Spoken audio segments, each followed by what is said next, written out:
Have you ever looked at Japan and wondered how they have so many millionaires, but you almost never see the kind of flashy wealth we're used to in the West? It's a really interesting puzzle, right?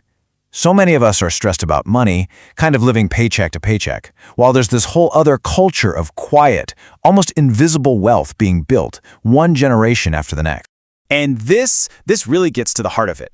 On one side, you've got a culture that often pushes us to show our wealth, which, funnily enough, can be the very thing that keeps us broke. But on the other side, there's a culture that focuses on hiding wealth and building it silently. So today we're going to break down 9 simple, but honestly super powerful habits from Japanese culture that can help you build your own quiet wealth. No luck, no crazy stress required.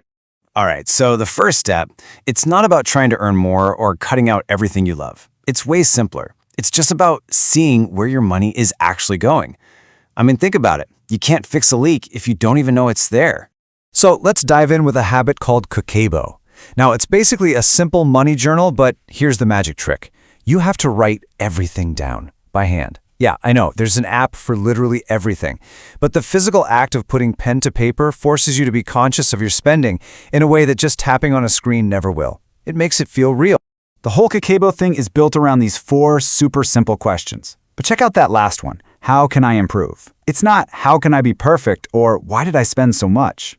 This isn't about making you feel guilty. It's just about awareness and making small, gentle changes. And what's crazy is that just by answering these questions, a lot of people find they naturally cut their spending by 15, even 20%. Okay, so once you've got that awareness from Kakeibo, it is time for action. This next group of habits, it's all about the small, consistent things you do every day that turn that awareness into real momentum. These are the habits that stop those wealth leaks before they even have a chance to start. First up is Motenai, and trust me, this is so much deeper than just don't waste your leftovers. It's a really profound respect for the value in absolutely everything. When you waste something, you're not just tossing an object, you're throwing away the time you work to earn that money, the planet's resources, and its future potential. It's basically like you're stealing from your future self. You know how we get trapped in that all or nothing thinking? Like, okay, Monday, I'm going to completely transform my finances, and then by Wednesday, we're totally burnt out. Well, Kaizen is the perfect cure for that. It's all about making tiny, continuous improvements. This is the exact philosophy that helped companies like Toyota become absolute giants. And the starting point could not be simpler. Just forget about the massive overhaul. Just try to be 1% better today than you were yesterday. That's it. Save $1 extra. Make your coffee at home 1 more time this week. It's so small, you literally cannot fail. But here's where the magic really happens. That tiny little 1% improvement every day, it doesn't just make you 365% better in a year. Because of compounding, it actually makes you nearly 37 times better. It's incredible. Those small changes, they're not small at all. They're everything. Now here's a cool one from Okinawa. You know, the place with some of the longest living people on the entire planet. It's called Hara Hachi Bu, and it just means eat until you're 80% full. Now, sure, it's a great health habit, but it is also a phenomenal wealth habit. Just think about that gap between feeling satisfied and feeling uncomfortably stuffed. That last 20%, it's usually the most expensive part of the meal, and honestly, it gives you the least amount of happiness. And this doesn't just apply to food. Living on 80% of your income, buying 80% of what you think you need. That 20% gap is where you find more wealth, better health, and a whole lot of contentment. Okay, so we've talked about seeing your money and the daily actions you can take. But you know what? None of that is going to stick without the right inner game. So let's get into the mindsets that make these habits last for the long run. This brings us to Ikigai, which basically means your reason for being. So many of us are stuck in jobs we don't really like. And what do? We spend money to cope with that stress. You know, retail therapy, expensive vacations, you name it. But when your work actually feels meaningful, a lot of that coping spending just melts away because there's less to cope with. Your Ikigai is right there in the middle, at the intersection of these 4 things. And finding that sweet spot doesn't just make you happier, it's a really powerful financial strategy. I mean, when you actually look forward to Mondays, you don't need to spend your whole weekend buying stuff to recover from the week before. Fulfillment is always cheaper than coping. In a world of perfectly curated Instagram feeds, we're constantly being told that what we have just isn't good enough. And that fuels this expensive, never-ending chase for perfection. Wabi-sabi is the total opposite. It's a way of seeing the world that finds real beauty in imperfection, and things that are a little old, and the character of things that have been loved and lived with. I mean, this says it all, doesn't it? When you shift your perspective to wabi-sabi, you stop feeling that constant pressure to upgrade things that are working perfectly fine.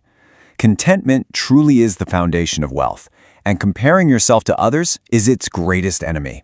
What you have right now is enough.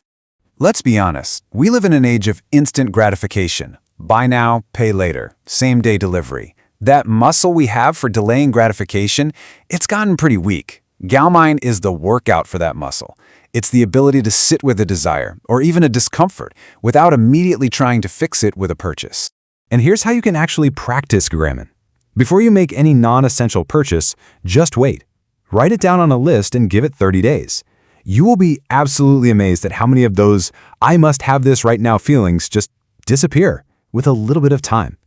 The ability to wait is a financial superpower. Usually when something breaks, our first thought is to just replace it.